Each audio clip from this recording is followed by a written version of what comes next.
Hi, I'm Jose Hernandez and this is my YouTube channel. This channel is actually dedicated to the journey over the last 5 years that I've had learning how to be a videographer and a filmmaker here right on YouTube. I am going to review equipment. I'm going to talk about the pitfalls that I've had over the last few years and how I got into this. Today, I am actually going to talk about a lens that could have been, that if I didn't have, would have been a total disaster, but it actually worked out at the end. The Lumix 28-200 f4 to 7.1, I believe. Yeah, 7.1. So I'll start by saying that I got this lens because it was on sale it wasn't on sale. I had a couple of gift cards to Amazon and I seen the lens and it said 28-200. I didn't really think I'd use it, to be honest with you, as much as I thought. I didn't think this thing was even going to come in handy, to be honest with you. So I picked it up. I think I paid like, I want to say $600 or $700. I could be wrong. I know it's a lot of money, but I decided to buy it because I needed kind of like a zoom lens. The 24-70s are really expensive, and it just seems like, you know, there's this Samyang that's like 35-105. And I wanted something that was already stabilized, and the aperture really didn't matter to me because I usually kind of like set it to a certain distance and I just leave it there and I kind of fix my ISOs and fix my exposure, I should say, based on that. But if I did not have this lens this weekend, I would have been in so much trouble. Me and my son decided to take a trip to what's called a photography experience for Formula Drift, the second round in Atlanta.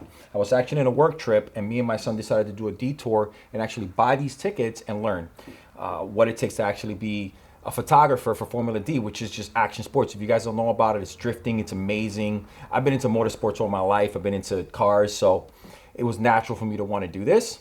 So, yeah, I mean, my son showed up with my S9. I showed up with my S5, which I'm filming on right now. And I wasn't expecting to be able to take video. I thought I was just going to go to their photos. I generally don't take photos, but I really just wanted some really good seats. And I figured for the price, I'd get the best experience being as close to the cars as possible. So, you know, we decided to wing it. My son does not shoot photography.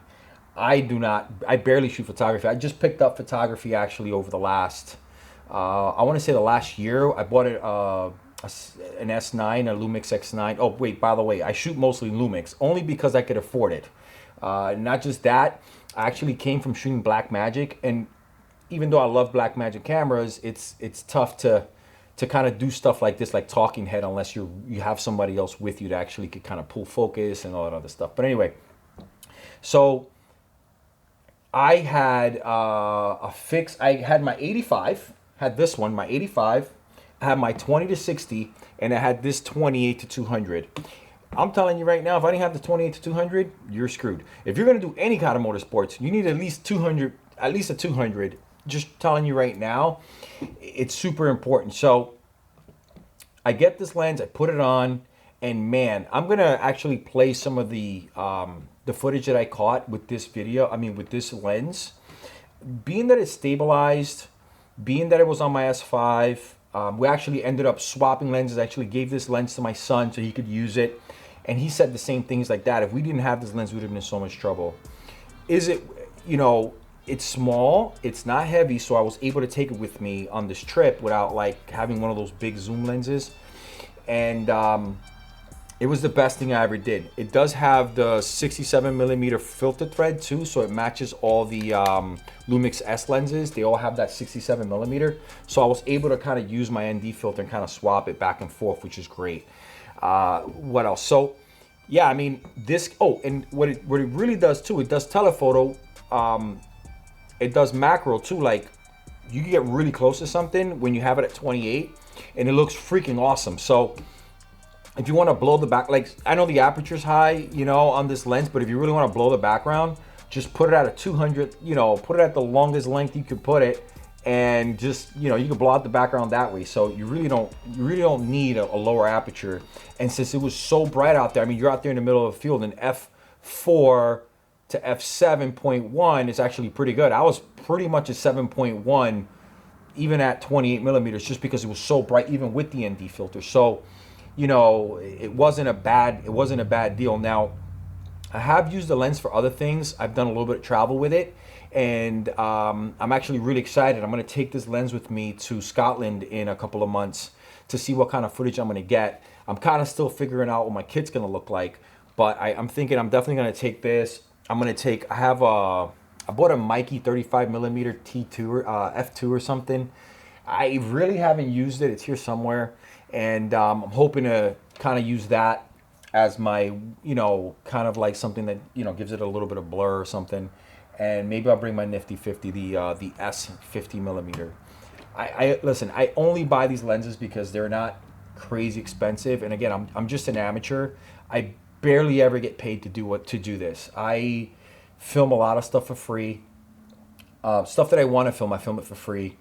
If I've done weddings and stuff, and I got to be honest, I don't want to do weddings. I have a full-time job. I run a business already, and weddings just seems it's a business at that point. And I mean, I don't think I've ever met somebody who told me like, man, I love to shoot weddings. It's like my passion to shoot weddings. I've never met anybody like that. Most people that are videographers, they kind of just get into it, I think, just to, just because that's what they want to do. But me, on the other hand, I want to shoot things I want to shoot. Formula drift with this lens, it looks amazing. I'm gonna play some clips. I did 1080 at 120 with my camera.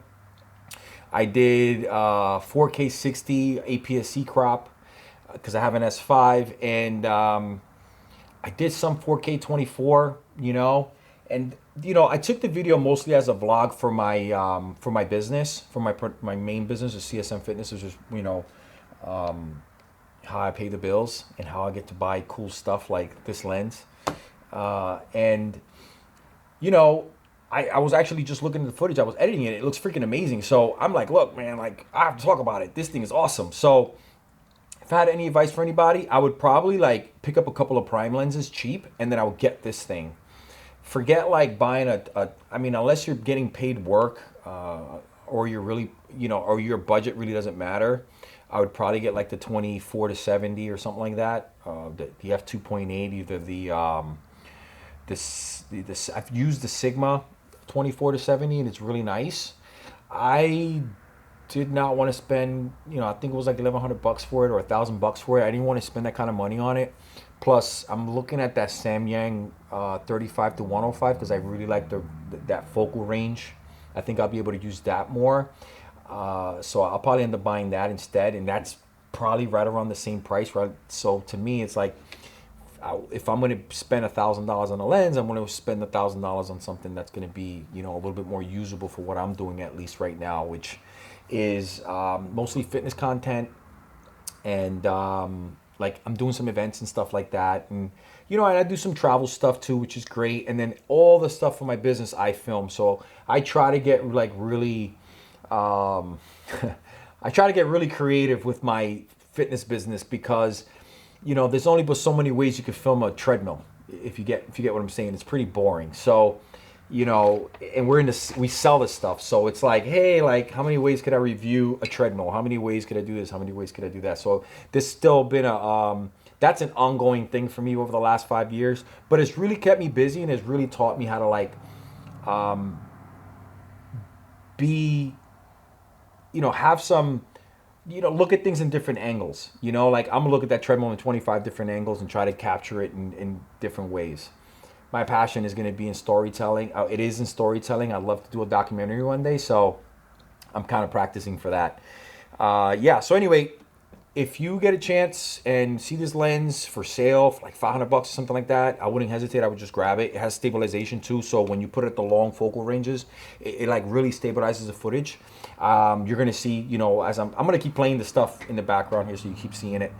And yeah, that's it. So stay tuned. I got a couple of other videos that I want to post. I'm getting I'm getting a few cool things that I kind of want to show people. And yeah, so that's it. So I'll catch you on the next one. I am gonna review a Mikey 35. That Mikey 35. I want to use it for an extended period of time. I want to leave it on my camera for a while before I could actually tell you what I think about it. I'm I'm an amateur, so I don't know what the hell I'm looking at. You know, people are like, oh, it's so sharp. Oh, it's so this is so that. I get it. I understand where it's coming from, but at the same time, I sometimes buy lenses and I think they look great. I have a 28 millimeter FD lens that I use. It's great. I don't know. I have a Helios lens. I think it looks great. I always think it looks great. Maybe I'm just biased to the stuff that I'm shooting, you know? So, you know, maybe that's what I'm thinking about this. Maybe I just think it looks great for that reason. But when I look at something like this, I look at it as great because of the functionality that it gives you. You know, that focal range is really the reason why I think it's great. Not so much because of the glass or the quality or the bokeh. It's more because I think when you do this and you get 200 millimeters and it weighs nothing, I could put this thing on my gimbal and I'm good to go. I think that that's actually really, really valuable. So catch you on the next one. All right. Stay tuned.